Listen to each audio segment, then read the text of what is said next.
Ezinye zeindaba ebehamba phambili osukwini zithi wenqatshela ushwele walahlwa icala lokubulala isinqandamathe sakhe ngonyaka we-2013 uOscar Pistorius. Asihambanga ngendlela yakhe izinto uOscar Pistorius namhlanje njengoba ubefaka isicelo sikashwele. There are other interventions that must be made, but they must also give it a period to say within 6 months or 12 months the file must be brought back for them to look into it once more. Ungoti wezomthetho uthi kuyamangaza ukuthi bengagunywanga ngalento kusenesikhathi. Oscar Pistorius' application to be released on parole was dismissed today by the parole board, with the board confirming that they had received clarity from the Supreme Court of Appeal that Pistorius would only become eligible for parole on 24 August 2024, and that he has only served half of his sentence by that time.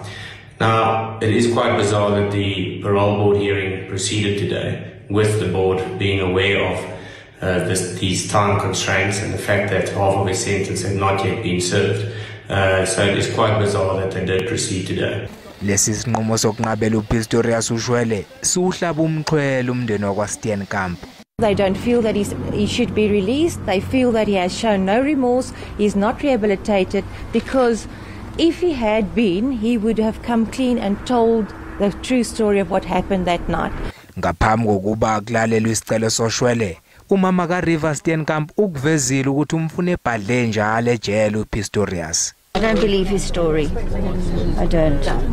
Elinye ithuba lokufaka isicelo sikashwele useyozalithole ngonyaka ozayo ukungcwaba uPistorius. Nasephalamende bekumatasa mbukeli njengoba umvikeli womphakathi osamisiwe uadvocate Busisiwe umkhwebane esenxuso ukuthi abehluleli bahlawuliswe uma ngabe iguqulwa einqumo zabo ngenxa yokuthi abenzanga ukuhambisana nomthetho. Ukusho lokhu njengoba bekuqhubeka isicelo sokubhekisisa ubuqotho bakhe sokuba sehhovisi. Ubungqina bukamkhwebane bebumalunga nezinye zengxelo zakhe ezabekelwa bucala zinkundla.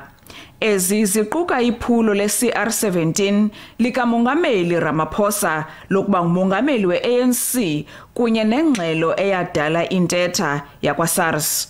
Ugxeke ezinye ijaji ngentetha zazo kwizigwebo zazo ngakuye. It's very painful for me to be subjected to this and everyone just ganging up. Yeah.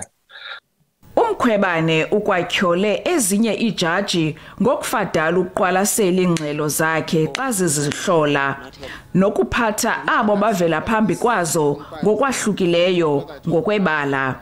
I acknowledge that I operate in a political space. I acknowledge that I'm a black person. I acknowledge that anything I do it intentionally to make sure we don't repeat the atrocities of apartheid.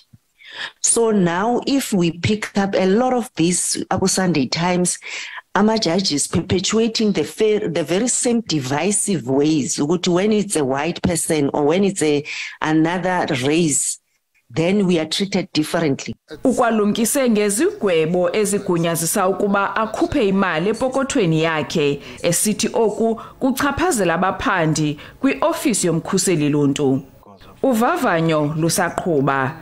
Dingilulama Matya wendaba ze-SABC eParlamente eKapa.